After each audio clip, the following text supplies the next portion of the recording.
Genesis chapter 16, cinematic, AI Bible story, Hagar and Ishmael. In the silence of unfulfilled promise, time begins to weigh heavily. Sarai, wife of Abram, remains without child. The years have passed in the land of Canaan, and the promise of descendants feels distant against the steady rhythm of waiting. In her household is Hagar, an Egyptian servant, young, unseen, yet woven into the fabric of their story. Sarai speaks into the quiet tension of her barrenness. She believes the Lord has restrained her from bearing children, and so she turns to a custom of her time, offering Hagar to Abram, hoping to build a family through her. Abram listens. He does not resist. After 10 years in Canaan, the decision is made. Hagar becomes his wife, and she conceives. Life begins within her, and with it, a shift in the fragile balance of the household. The servant who once stood beneath her mistress now carries what Sarai longs for. And in Hagar's eyes, something changes. Sarai feels it, a quiet contempt, a fracture in authority and affection. Pain turns to accusation. Sarai brings her grievance to Abram, calling upon the Lord to judge between them. Abram answers with restraint. Hagar, he says, remains in Sarai's hand. Do with her as you see fit, and Sarai deals harshly with her. The desert becomes Hagar's refuge.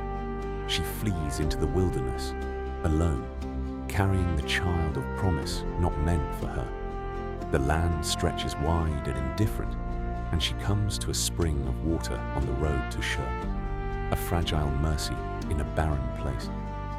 There she is found.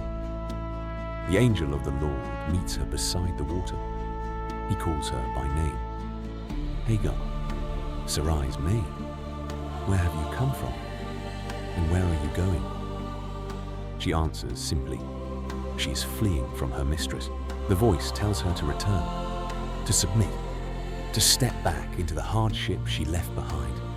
But it also carries a promise. Her offspring will be multiplied beyond number. The child within her will be a son. His name will be Ishmael. God hears, because the Lord has heard her affliction. Her son will live untamed and strong, a man set apart. His hand against many, and many against him. Yet he will dwell in the presence of his brethren. In the wilderness, a servant woman encounters the divine. Overwhelmed, she gives God a name born from experience. You are the God who sees me, for she realizes that she has been seen in her suffering, in her flight, in her solitude. The well is remembered from that day forward.